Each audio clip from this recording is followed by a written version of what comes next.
Hello les amis, nous allons dessiner aujourd'hui le soldat d'hiver au papier craft. Pour ce dessin, j'ai besoin d'un carnet de papier craft, d'un crayon, d'une gomme, éventuellement une gomme de précision, un pinceau calligraphique, quelques crayons de couleur et enfin un roller gel blanc.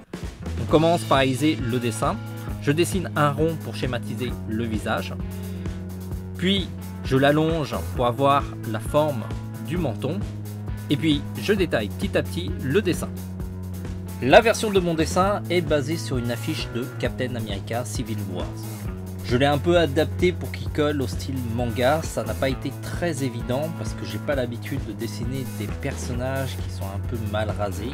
En effet, en manga, la plupart du temps, les personnages ils sont plutôt imberbes ou sinon ils sont très barbus. Mais c'est pas le cas du soldat d'hiver et du coup ça n'a pas été très évident. Pour ceux qui n'ont pas vu les deux premiers films de Captain America, je vais éviter de vous parler du personnage soldat d'hiver, histoire que vous découvrez un petit peu ce perso. Ce qu'il faut savoir, c'est qu'il a un bras métallique, motorisé. C'est plutôt compliqué à le dessiner parce qu'il y a beaucoup de détails. L'aspect métallisé sera détaillé un peu plus tard durant la colorisation. Une fois le croquis fini, je réalise les contours au pinceau calligraphique. Alors ce n'est pas l'outil le plus simple à maîtriser.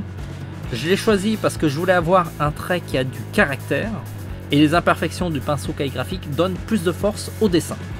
Entre mes débuts au pinceau calligraphique et maintenant, je me sens un peu plus à l'aise avec cet outil. En tout cas, si vous démarrez avec un pinceau calligraphique, sachez que ça va être pas facile à utiliser au départ. Vous allez avoir des traits tremblants et vous allez aussi avoir du mal à maîtriser l'épaisseur de vos traits. En tout cas, même si je me sens beaucoup plus à l'aise qu'à mes débuts, sachez que je ne maîtrise pas totalement l'outil.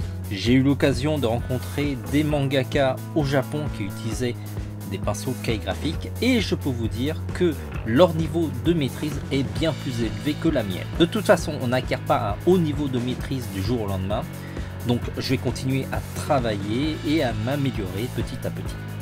Il faut savoir être patient en dessin. Une fois le dessin fini, je gomme. En général, il vaut mieux éviter d'utiliser la gomme de précision. La bonne vieille gomme est beaucoup plus efficace. Gommer délicatement sans trop appuyer, car le papier craft est quand même un papier fragile. La colorisation se fait au crayon de couleur Beaux-Arts. Ce sont des crayons de couleur qui contiennent beaucoup plus de pigments que les crayons de couleur vendus en grande surface. Cela permet d'avoir une meilleure couvrance en plus de leur opacité. Et en plus, la couleur est beaucoup plus belle. C'est très important de prendre ce type de crayon de couleur, surtout avec un crayon blanc. D'ailleurs, en dernière partie, je rehausse la lumière grâce à ce crayon blanc. J'ajoute un cernage et des points de lumière grâce au roller gel. C'est beaucoup plus maniable qu'un pinceau calligraphique blanc. Et je termine par la technique de projection d'encre à l'aide d'un pinceau calligraphique. On a fait une vidéo tutoriel qui vous explique la technique de projection d'encre. Il vous suffit de cliquer sur le cadre pour voir les explications.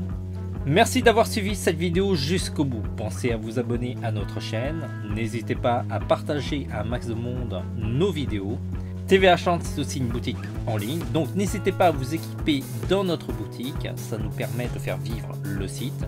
Et surtout à créer toujours plus de contenu disponible gratuitement à tous. C'est un soutien important, on compte sur vous. On se dit à très vite. En attendant, dessinez bien.